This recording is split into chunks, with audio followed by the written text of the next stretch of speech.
Let's, hello you lovelies, let's talk all about The Gorge. This, so far, it's early yet, but this is so far my biggest surprise of 2025. This movie is an absolute thrill ride. If you were on the fence because of the trailers, I cannot wait to dive in. Let's talk all about The Gorge, but before we do, please hit that subscription bell. We are rapidly approaching 50K, and when we do, I'm going to do a 50 comic giveaway for 50K. This page right here, we do lots of movie reviews, lots of TV reviews, but also focusing on the comic books, the books themselves, and when we hit that 50K, a 50 comic giveaway of some of those books. Also, please like this video so the algorithm knows, and so I know you like this video, and most of all, let's have a conversation in the comments below. I want to talk all about this movie because I feel like it came out of nowhere for me, and I think it's going to surprise a lot of people. All right, without further ado, The Gorge. Now, The Gorge is a emotional thrill ride that blends a bunch of genres, all while going through different genres of film itself. This movie is, at its core, a really beautiful romance thriller, but it starts out like this really great dad movie. We're talking like TNT, TBS, USA networks. We're talking a dad time. And then it evolves into this insane horror spectacle that's equal parts video game and haunted house. This is the best video game I have never played with haunted house set pieces. This is a follow-up to The Black Phone, which is my new favorite horror franchise out there. I love The Black Phone 1 so very much. I'm so excited for Black Phone 2, and this is the movie Scott Derrickson, writer-director of The Black Phone, followed up with. Now, this movie goes through so many different twists and turns, so I'm going to be very delicate in reviewing it, but know that Scott Derrickson's horror sensibilities are on display in ways you wouldn't expect and use incredible character designs in ways that I wasn't anticipating from the trailer. So let's talk about the trailer itself and how it leads into the movie. Miles Teller and Anya Taylor-Joy in the trailer, it feels like an action movie. It feels like a really fun, serviceable time.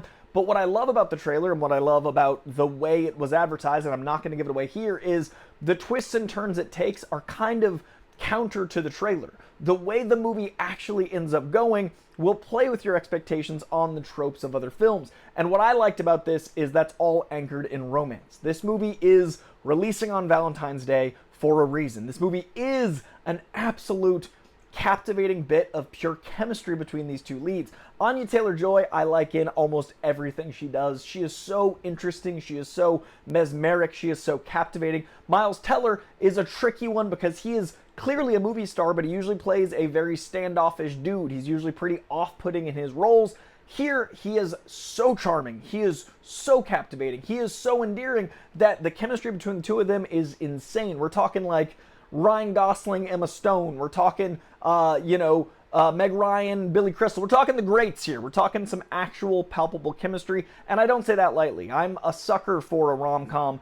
It's, I think, harder to do a rom thrill. I think this is like Edge of Tomorrow, where Tom Cruise and Emily Blunt's chemistry is anchored in not just their friction, but the friction of the world around them. And I think that really enhances a movie-going experience when your two leads have so much chemistry. Now, you can see in the trailer, and I'm going to, again, be very delicate not to give anything away, that this is about a gorge between two people. And there's a lot of really adorable, cute stuff with, like, holding up signs. And it's insane how much chemistry there is with isolated actors and how they're able to build from that. Now, I think that is all I can safely say based off just what you've seen from the trailers. I am going to stay spoiler free. I don't want to give anything in this review because that it would take away from the experience of the film. But if you want to know nothing except what you know in the trailers, this is your point to get on out of here. I hope you stay, and I'm going to be very careful, but that is the safest I can give you, and we're still going to stay spoiler free, but just in case. Okay, so once the movie actually gets going, we're through establishing an amazing tone of like dad movie,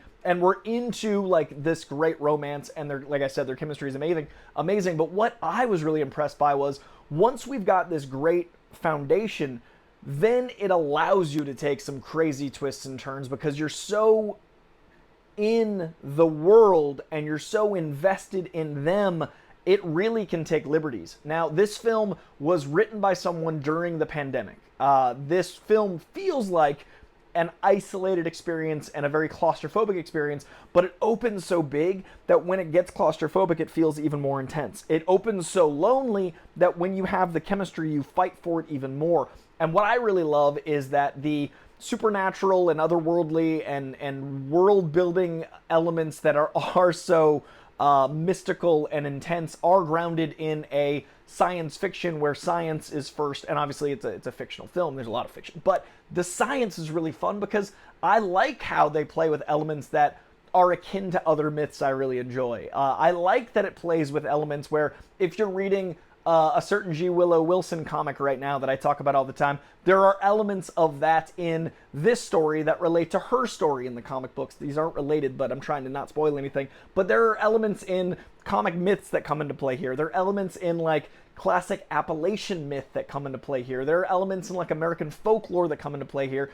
And they use all of that to really make some beautiful haunted house set pieces. There are horror elements here that are manipulating sight and sound and anthropomorphizing things that really haunt you in a way that I wasn't expecting. And they really build out this terrifying tapestry in a way that uses, like, Lord of the Rings elements and Pirates of the Caribbean elements and, classic American myth into one brand new thing. This is a mythology. This is something that I think is so well thought out, it could be much more adaptable in other mediums. I'm trying to be vague, but you could do more with the myths that are built here. And I really love that when a movie can be its own folklore because of the foundations it builds at the top.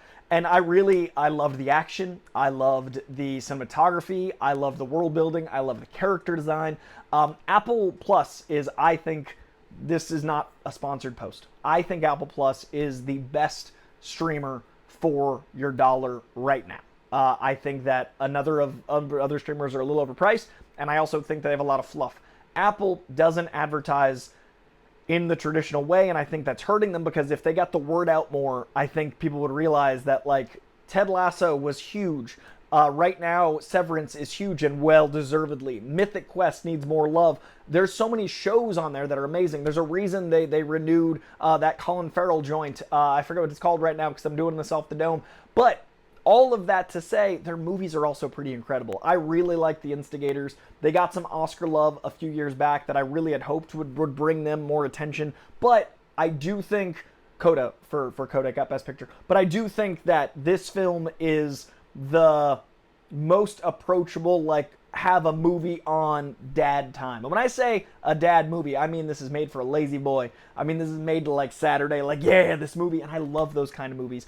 But enhanced and modernized. This is an incredible budget used well. This is a great modern myth. This is a really, really cool mix of espionage, action, romance, and horror thriller in such a wonderful way. This is genre bending at its finest. This feels really unique and wonderful while being familiar and full of tropes but utilized well. Really enjoyed it. Scott Derrickson continues a great run of stuff. If you haven't checked out Black Phone, please. The Black Phone is one of my favorite horror movies ever, and my current new favorite horror franchise. Like, anything from my adulthood, The Black Phone is my favorite of the modern horror franchises. Scott Derrickson's a genius. He also did, like, Doctor Strange. If you're watching this, you're probably a comic person. He directed Doctor Strange, so if you're a fan of Doctor Strange, check this out. Miles Teller you probably know from, like, Whiplash and Project X and lots of other things. Recently, Top Gun Maverick, Anya Taylor-Joy, Incredible and Furiosa, should have done better. So good in M. Night Shyamalan's Split. She is a delight at all times, and this is all of them at the height of their powers, crushing it. And Sigourney Weaver. I saved that for the very end in case it wasn't in the trailers. I only watched a TV spot because I wanted to go in blind. So who knows? Maybe the whole movie is given away in the trailers that I didn't watch because I only watched a TV spot in front of Mythic Quest. But Sigourney Weaver is awesome too. So this movie, a delight. Great use of setting, great use of claustrophobia, great use of loneliness, great use of scope, great use of horror, great use of action, great use of romance this Valentine's Day. Check out The Gorge. It is a stacked weekend. I don't usually do reviews for streaming stuff. One, I wanted to support Scott. Two, I really wanted to get the word out of a movie I enjoyed this much that might not have gotten love. And three, with Captain America 4 and Paddington 3, my most anticipated, Paddington 3 is my most anticipated of the first quarter. I'm so excited for that. I was afraid this would get lost in the shuffle. So I'm obviously going to be doing a review for Paddington 3, as well as multiple things for Captain America 4, a non-spoiler, a spoiler, maybe an Easter egg video. Who knows? Going to be doing all that this weekend. So please hit that subscription bell. I give this one 4 out of 5 stars. A great big ol' surprise to start the year. A nice solid B+/A- from me. Loved it. I hope you check it out on Apple Plus. It drops on the 14th. Please subscribe for more reviews. Please subscribe for more comic news. Please subscribe for movie news and TV news. Please subscribe. 50K, 50 comic giveaway. Hit that like. Leave a comment. Were you interested in the Gorge? Were you gonna watch this anyway? Did you? And you want to talk about it below? I would love to know what you thought of the Gorge. Let's have a conversation in the comments below. So much love to you, dear Koi Pond. Lots of stuff coming soon. If you're watching this on Wednesday or Thursday, already posted my Your Friendly Neighborhood Spider-Man episodes 6, 7, and 8. If you're watching this Thursday, I've already posted my non-spoiler Captain America 4. Lots and lots to come. I'll see y'all soon. Subscribe. So much coming. I appreciate y'all. Bye.